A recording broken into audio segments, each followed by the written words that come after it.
ಪಾರಿಜಾತ ವೃಕ್ಷದ ಕೆಳಗಡೆ ಕೂತ್ಕೊಂಡು ಆಂಜನೇಯ ಸ್ವಾಮಿಯ ಧ್ಯಾನವನ್ನು ಮಾಡ್ತಾರೆ. ಈ ಮಂತ್ರವನ್ನು ಪಠಣೆ ಮಾಡಬೇಕು. ಪಾರಿಜಾತದ ಹೂಗಳಿಂದ ಆಂಜನೇಯ ಸ್ವಾಮಿ ವಿಗ್ರಹವನ್ನ, ಮೂರ್ತಿಯನ್ನ, ಮನೇಲಿರ್ತಕ್ಕಂಥ ಮೂರ್ತಿ ಆದ್ರೂ ಸರಿ, ಪಾರಿಜಾತದ ಹೂಗಳಿಂದ ಈ ಮಂತ್ರ ಸಮೂಹದಿಂದ ಆ ಸ್ವಾಮಿಗೆ ಅರ್ಚನೆಯನ್ನ ಮಾಡಬೇಕು. ಒಂದೊಂದೇ ಹೂವನ್ನು ತಗೊಂಡು ಆಂಜನೇಯ ಸ್ವಾಮಿಗೆ ಈ ಮಂತ್ರವನ್ನ ಹೇಳ್ಕೊಂಡು ಪೂಜೆ ಮಾಡೋದು. ಎಷ್ಟೇ ಕಷ್ಟ ಇದ್ರೂ ನಿವಾರಣೆ ಆಗುತ್ತೆ. ಆಂಜನೇಯ ಸ್ವಾಮಿ ಅನುಗ್ರಹ ಮಾಡ್ತಾನೆ, ಮಹದೈಶ್ವರ್ಯವನ್ನ ಕೊಡ್ತಾನೆ ಆಂಜನೇಯ ಸ್ವಾಮಿ. ವಾಲ್ಮೀಕಿ ಮಹರ್ಷಿಗಳು ಸುಂದರಕಾಂಡದಲ್ಲಿ ಯಾವ ಯಾವ ಹೆಸರುಗಳಿಂದ ಆಂಜನೇಯ ಸ್ವಾಮಿಯನ್ನ ಕರೆದಿದ್ದಾರೆ ಆ ಸಂಪೂರ್ಣ ಸಂಗ್ರಹವನ್ನ ನಾನು ಮಾಡಿದ್ದೀನಿ. ಸುಂದರಕಾಂಡ ರಾಮಾಯಣವನ್ನ ಓದಿದಾಗ ನನಗೆ ಈ ಆಲೋಚನೆ ಬಂತು, ನಾನು ಯಾಕೆ ಈ ಸಂಗ್ರಹವನ್ನ ಮಾಡಬಾರದು ಅಂತ ಹೇಳಿ, ಎಲ್ಲರಿಗೂ ಉಪಯೋಗ ಆಗ್ಲಿ ಅಂತ ಹೇಳಿ ಸಂಗ್ರಹವನ್ನ ಮಾಡಿಟ್ಟೆ. ಪಾರಿಜಾತ ತರುಮೂಲ ವಾಸಿನಂ ಅಂತ ಆಂಜನೇಯ ಸ್ವಾಮಿ, ಪಾರಿಜಾತ ವೃಕ್ಷದ ಬುಡದಲ್ಲಿ ಆಂಜನೇಯ ಸ್ವಾಮಿ ರಾಮಧ್ಯಾನ ಪರಾಯಣನಾಗಿರ್ತಾನೆ. ವಾಲ್ಮೀಕಿ ರಾಮಾಯಣದಲ್ಲಿ ಬರ್ತಕ್ಕಂಥ ಪ್ರತಿಯೊಂದು ಶ್ಲೋಕವೂ ಸಹ ಅದು ಮಂತ್ರಕ್ಕೆ ಸಮ. ದಿವ್ಯವಾದ ಮಂತ್ರಗಳೇ. ಯಾವ ಯಾವ ಹೆಸರಿನಿಂದ ಆ ಮಹರ್ಷಿಗಳು ಆಂಜನೇಯ ಸ್ವಾಮಿನ ಕೊಂಡಾಡಿದ್ದಾರೆ ಅದನ್ನ ನಾನು ಹೇಳ್ತೀನಿ, ನೀವೆಲ್ಲ ಬರ್ಕೊಳ್ಳಿ. ಅದನ್ನ ಯಾರ್ಯಾರು ಅಂತರ್ಜಾಲದಲ್ಲಿ ಪ್ರವಚನವನ್ನ ನೋಡ್ತಿದ್ದೀರಾ ಅವರಿಗೆ ವಿಡಿಯೋ ಡಿಸ್ಕ್ರಿಪ್ಷನ್ ಅಲ್ಲಿ ಇದನ್ನ ಹಾಕ್ಲಾಗತ್ತೆ. ಈ ಒಂದು ಆಂಜನೇಯ ಸ್ವಾಮಿಯ ದಿವ್ಯ ನಾಮಗಳನ್ನ ಅವರು ಇದನ್ನ ಅನುಷ್ಠಾನಕ್ಕೆ ತಗೋಬಹುದು. ಎಷ್ಟೇ ಮನಸ್ಸಿನಲ್ಲಿ ಭೀತಿ ಇರಲಿ, ಆ ಭಯವನ್ನೆಲ್ಲ ಹೋಗಲಾಡಿಸ್ತಕ್ಕಂಥ ದಿವ್ಯ ನಾಮಗಳಿದು, ಸುಂದರಕಾಂಡದಲ್ಲಿ ಬರ್ತಕ್ಕಂಥ ನಾಮಗಳು.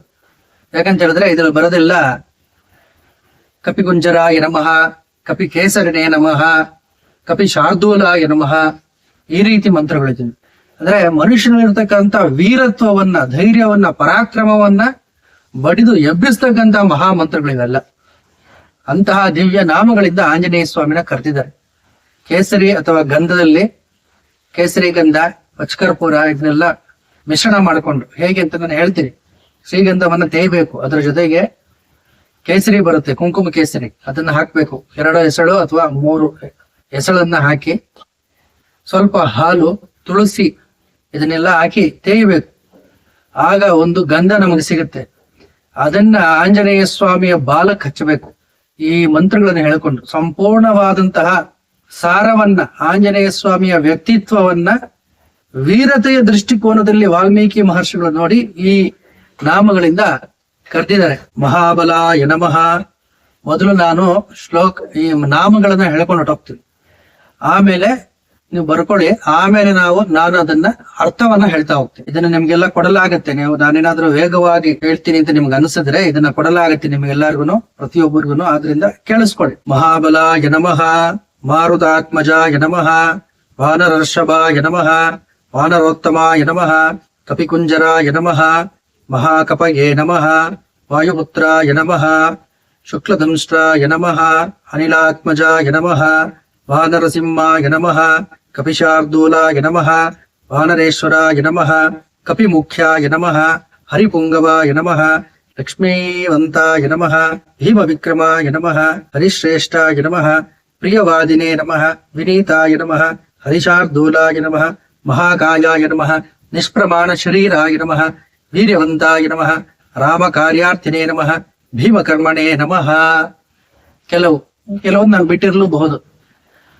ಮಹಾಬಲಾಯ ನಮಃ, ಆಂಜನೇಯ ಸ್ವಾಮಿಯ ಅನೇಕ ಮೂಲ ಮಂತ್ರಗಳಲ್ಲಿ ಮಹಾಬಲ ಅನ್ನೋ ಮಾತಿನಿಂದ ಆ ಸ್ವಾಮಿನ ಕರೆದಿದ್ದಾರೆ.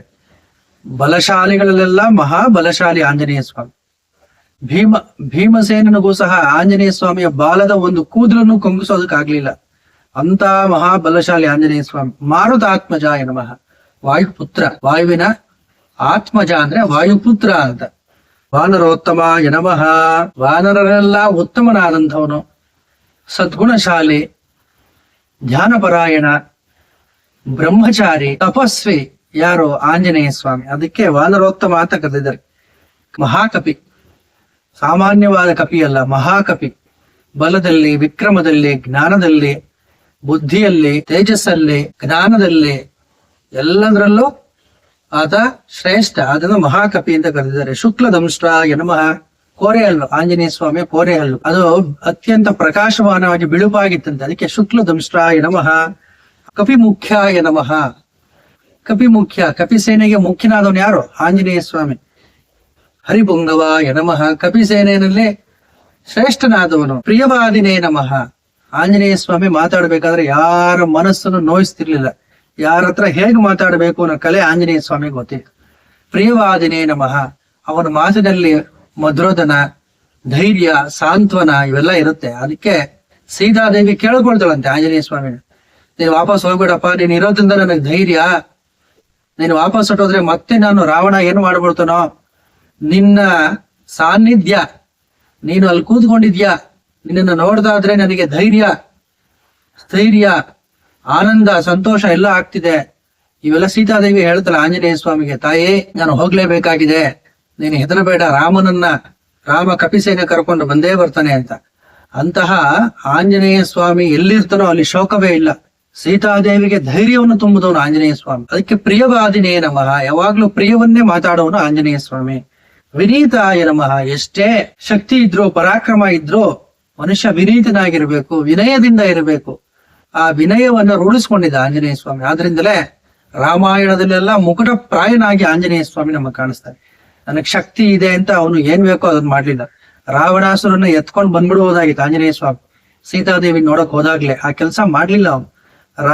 ರಾಮ ಪ್ರತಿಜ್ಞೆ ಮಾಡಿದ್ದೇನೆ, ಅವನ ಮಾತು ನಾನು ಉಳಿಸಬೇಕು, ರಾಮನ ದಾಸನ ಅಂತ ಹೇಳಿ ತನ್ನಲ್ಲಿ ಎಷ್ಟೇ ಶಕ್ತಿ ಇದ್ರೂ ಅದನ್ನ ವಿನೀತನಾಗಿ ಭಗವಂತನಲ್ಲಿ ಶರಣಾಗತಿ ಭಾವವನ್ನ ಹೊಂದಿರ್ತಕ್ಕಂಥ. ಹರಿಶಾರ್ದೂಲಾಯ ನಮಃ, ಕಪಿಶಾರ್ದೂಲ ಹರಿಶಾರ್ದೂಲ ಎರಡು ಒಂದೇ. ಮಹಾಕಾಯಾಯ ನಮಃ, ಅವನ ಶರೀರ ಯಾವ ರೀತಿ ಇತ್ತಪ್ಪ ಅಂತಂದ್ರೆ ಮಹಾಕಾಯ, ಪರ್ವತದಷ್ಟು ಎತ್ತರ ಆಂಜನೇಯ ಸ್ವಾಮಿಯ ಶರೀರ. ನಿಷ್ಪ್ರಮಾಣ ಶರೀರಾಯ ನಮಃ, ಅವನ ಶರೀರ ಇಂತಿಷ್ಟೇ ಅಂತ ಹೇಳಕ್ಕಾಗೋದಿಲ್ಲ, ಪ್ರಮಾಣ. ನಿಷ್ಪ್ರಮಾಣ ಶರೀರಾಯ ನಮಃ, ಎಷ್ಟು ಎತ್ತರಕ್ಕೆ ಬೇಕಾದ್ರೂ ಅವನು ಬೆಳಿತಾನೆ, ಅಷ್ಟು ಸಿದ್ಧಿ ಇತ್ತು. ರಾಮ ಕಾರ್ಯಾರ್ಥಿನೇ ನಮಃ, ರಾಮನ ಕೆಲಸಕ್ಕೆ ರಾಮನ ಕೆಲಸದಲ್ಲಿ ಮಾಡ್ತಕ್ಕಂಥ ರಾಮನ ಕೆಲಸ ಅಂದ್ರೆ ಸದಾ ಮುಂದು ಆಂಜನೇಯ ಸ್ವಾಮಿ. ರಾಮ ಕಾರ್ಯಾರ್ಥಿನೇ ನಮಃ. ಭೀಮಕರ್ಮಾಯ ನಮಃ, ವೀರತನದಿಂದ ಕೂಡಿರತಕ್ಕಂಥ, ಶೌರ್ಯದಿಂದ ಕೂಡಿರತಕ್ಕಂಥ ಕೆಲಸಗಳನ್ನ ಮಾಡೋದ್ರಲ್ಲಿ ಎತ್ತಿದ ಕೈ ಆಂಜನೇಯ ಸ್ವಾಮಿ. ಅದಕ್ಕೆ ಭೀಮಕರ್ಮಣೇ ನಮಃ. ಇನ್ನೊಬ್ಬರು ಮಾಡೋದಕ್ಕೆ ಸಾಧ್ಯ ಇಲ್ದಿರ್ತಕ್ಕಂಥ ಅಸಾಧ್ಯ ದುಸ್ಸಾಧ್ಯವಾದ ಕೆಲಸಗಳನ್ನೆಲ್ಲ ಆಂಜನೇಯ ಸ್ವಾಮಿ ಮಾಡ್ತಾನೆ. ಅದಕ್ಕೆ ಅವನಿಗೆ ಭೀಮಕರ್ಮಾಯ ನಮಃ. ಅಮೋಘವಾದ ಕೆಲಸವನ್ನ ಮಾಡಿದವನು ಅಂತ ಭೀಮಕರ್ಮ ಅಂತ ಹೇಳೋದು. ಈ ನಾಮಗಳಿಂದ ಆಂಜನೇಯ ಸ್ವಾಮಿನ ಸ್ತೋತ್ರ ಮಾಡ್ಬೇಕು ನಾವು. ಆಂಜನೇಯ ಸ್ವಾಮಿ ಅಷ್ಟೋತ್ತರ ಹೇಳೋದು ಅದು ಒಂದು ರೂಢಿ, ಇದು ವಿಶೇಷ ಇದು. ಯಾಕಂತ ಹೇಳಿದ್ರೆ ಸುಂದರಕಾಂಡದಲ್ಲಿ ವಾಲ್ಮೀಕಿ ಮಹರ್ಷಿಗಳಿಗೆ ಯಾವ ರೀತಿ ಆತ ಗೋಚರ ಆದ ಸೀತಾನ್ವೇಷಣೆ ಸಂದರ್ಭದಲ್ಲಿ ಆ ಒಂದು ಮನುಷ್ಯನಲ್ಲಿ ಇರ್ತಕ್ಕಂಥ ಭಯವನ್ನ ಹೋಗಲಾಡಿಸಿ ಧೈರ್ಯಸ್ಥೈರ್ಯಗಳನ್ನ ಬಡಿದೆಬ್ಸೋ ಅಂತ ಒಂದು ನಾಮಗಳು ಇವೆಲ್ಲ ವಿಶೇಷವಾದಂತಹ ನಾಮಗಳು.